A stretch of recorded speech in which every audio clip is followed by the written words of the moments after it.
बिस्मिल्लाहिर्रहमानिर्रहीम अस्सलामुअलैकुम। Welcome to animal success YouTube channel. Viewers, मैं हूँ राना ज़ैनुल आबिदीन और लोकेशन है जी डिस्ट्रिक्ट विहाड़ी। आज 2 मई और टाइम जो है ये दोपहर का है, तकरीबन 3 सवा 3 के राउंड अबाउट का टाइम है। गर्मी की शिद्दत काफ़ी है जी। पिछले कुछ दिनों से कहा यह जा रहा है कि अब आंधियाँ बारिशें वगैरह हैं, लेकिन यहाँ पे जनूबी पंजाब में विहाड़ी के अंदर जो है ख़ासी गर्मी है। ये देखें जी, धूप बड़ी चिलमिला रही है हर तरफ। और आज की वीडियो जो है ये एक स्टोरी है जी, एक रियल स्टोरी है एक फार्मर की, जो मैं अक्सर आप लोगों से शेयर करता रहता हूँ, जिनका इस सीज़न के अंदर जो है वो तकरीबन जिन्होंने 6-7 लाख रुपए का नुकसान किया है। छोटे फार्मर हैं। और ये चीज़ें मैं इसलिए आपके सामने लाता हूँ कि अक्सर दोस्त जो हैं वो ये देख के यानी सक्सेस स्टोरीज़ को देख के लोग ये कहते हैं कि एक बकरी आप रखें, 1 साल के अंदर वो जो है आपको इतना बेनिफिट दे देगी या 2 साल में इतना बेनिफिट दे देगी। उसको देख के कैलकुलेट करते हैं और इस काम में आ जाते हैं। और जब वो इस काम में आ जाते हैं, जब वो उसको प्रैक्टिकली करते हैं, तो वो जो सुना होता है, जो माइंड में होता है, जो एक स्टोरी, जो एक प्लान, जो एक कैलकुलेटेड थिंग्स उन्होंने की हुई होती हैं, वो फिर पूरी नहीं होती। काम उसका उल्ट हो जाता है। जो लगाए होते हैं वो पल्ले से जा रहे होते हैं। तो फिर बंदा ये सोचता है कि ये सारा कुछ फ्रॉड है, ये जो है इसके अंदर किसी किस्म का कोई फ़ायदा नहीं है। तो फिर वो मायूस होकर इस काम को छोड़ता है और फिर सारी ज़िंदगी इस काम के ख़िलाफ़ रहता है, अगेंस्ट रहता है। उसके जो बयानात होते हैं, उसके जो जुमले होते हैं, उसकी ज़ुबान से जो अल्फाज निकलते हैं, वो बकरी फार्मिंग के अगेंस्ट होते हैं। तो यही तरीक़ाकार एक भाई जो हैं, उन्होंने काम तो खैर 2 साल हो गए स्टार्ट किया हुआ है, लेकिन वो पहले एक जॉब के ऊपर थे, उसको उन्होंने छोड़ा, यानी प्राइवेट एक जॉब कर रहे थे, उसको छोड़ के इस काम में आए। अब जो है वो मायूस हैं इससे।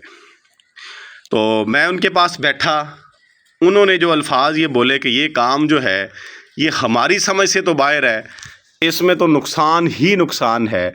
अब हुआ ये है कि इस सीज़न में, सीज़न से मुराद सर्दी आई और गुजर गई। सर्दी का जो सीज़न है, ये आप कह लें कि सितंबर अक्टूबर से लेकर ये अप्रैल तक जो है, उन्होंने 6 से 7 लाख रुपए का नुकसान किया है।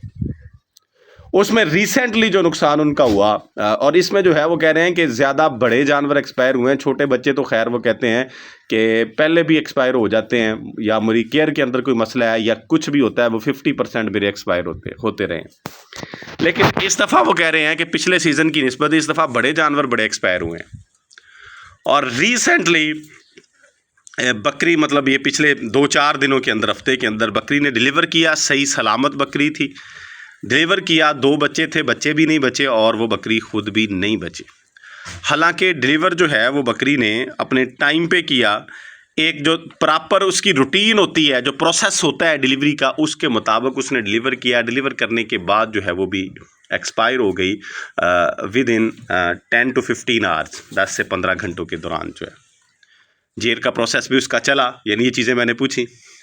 लेकिन वो डिलीवरी के बाद आहिस्ता आहिस्ता कह रहे हैं ढीली हुई है। ढीली होने के बाद जो है टेम्परेचर उसका लो हुआ है और वो अप नहीं हो सका। इसी तरीके कार से वो कहते हैं कि कुछ बड़े जानवर, कुछ पट्ठें, 1-2 बकरियां और बकरे जो 1-2 दिन ढीले होते हैं, यानी बीमार होते हैं। आज बीमार हुए तो अगले 2 दिन में विद इन 48 आवर्स वो मरते रहे, बीमार होने के बाद जो है एक्सपायर होते रहे। तो मैंने उनसे ये पूछा कि आपने वैक्सीनेशन, उन्होंने कहा जी वैक्सीनेशन भी मैंने की है। मेजर जो डिसीज़ है इनकी, यानी ETV की और PPR की वैक्सीनेशन भी मैंने की है। और मैंने कोई ज़्यादा सेल परचेज़ वाला भी मेरा काम नहीं है। कुछ जानवर कहीं से पसंद आए हों तो हो सकता है कि मैं ले आया हूँ, तो उसमें तो हम कह सकते हैं कि कुछ जानवर इस तरह के होते हैं कि बाहर से जब हम ले के आते हैं उनमें वैक्सीनेशन, और ये अक्सर फार्मर के अंदर, अक्सर फार्मर के जो जानवर हैं उनमें ये इशू मौजूद होता है। जो इस तरह से बाहर से जानवर हम लेके आते हैं, उसकी हम वैक्सीनेशन जो है उसमें गफलत करते हैं। यानी ज़ाहिरी बात है कि हम एक वैल लेके आते हैं या एक डोज लेके आते हैं या किसी को बुलवाते हैं, किसी डॉक्टर को अपने फार्म के ऊपर, जो भी हमारा शौक़ है वहाँ पे, तो वो एक दफ़ा हम वैक्सीनेशन करवा लेते हैं सीज़न में। तो उसके बाद जो है अगर हम कोई नया जानवर लेके आएँ तो हम उसको वो लाने वाले प्रोटोकॉल उसके ऊपर अप्लाई नहीं करते हैं। यानी हम जो है उसको वैक्सीनेशन भी नहीं देते और उसको सेपरेट भी नहीं रखते, कुछ दिन जो हैं अलग से भी हम उसको नोट नहीं करते, ऑब्ज़र्व नहीं करते कि इसके अंदर कोई डिसीज़ तो नहीं है। बहरहाल वो इस तरह से उनके जानवर जो हैं वो एक्सपायर होते रहे और कैलकुलेटेड वो चीज़ें उन्होंने मुझे ये सामने रखी कि 6 से 7 लाख का लॉस, नुकसान, यानी पल्ले से चीज़ें गई हैं। जो इन्वेस्टमेंट इनके ऊपर की थी वो ज़ाया हो गई है और अब वो इतने दिल बर्दाश्ता हैं, वो ये कहते हैं कि इससे तो मैंने 2 साल भी अपने ज़ाया किए और जो मेरे पास था, यानी इन्वेस्टमेंट की शक्ल में, पैसों की शक्ल में जो चीज़ थी वो भी मैंने ज़ाया कर ली। अब ना मैं कोई और काम कर सकता हूँ, यानी इन्वेस्टमेंट नहीं है, पैसे भी बर्बाद कर लिए और ये काम समझ में नहीं आया और इसमें से ना ही कुछ आ सकता। पर उसमें मैंने जो मेजर चीज़ देखी उनसे बात करने के बाद, उनको जब उन्होंने काम को स्टार्ट किया तो बकरी फार्मिंग की समझ नहीं थी। और एक और चीज़ याद रखिएगा, कुछ लोग जो हैं वो समझना चाहते भी नहीं होते, यानी बकरी जो है इसकी नेचर को समझना बड़ा ज़रूरी है, इसकी फितरत को समझना बड़ा ज़रूरी है।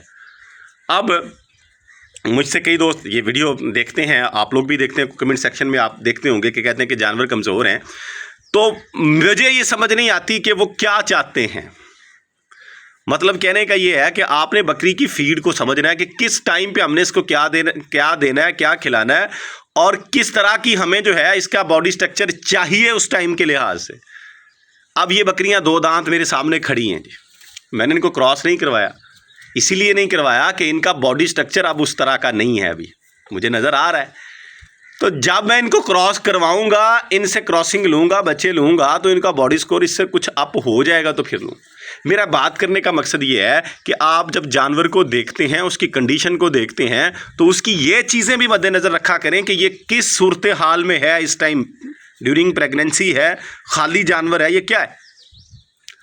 अब इस तरह की खाली पट्ठें, मुझे पता है रुझान चल पड़ा है कि 2-2 मन की होनी चाहिए जी, तो वो आप लोग ट्रेड के लिहाज से, बिजनेस के लिहाज से तो वो काम कर सकते हैं, रखने के लिहाज से नहीं होता। हमने चीज़ों को कैलकुलेट करना, फिर बहुत से दोस्त जो हैं वो खर्चा करके भी भागते हैं बाद में कि अखराजात इतने हो गए हैं, ये बैक नहीं करती।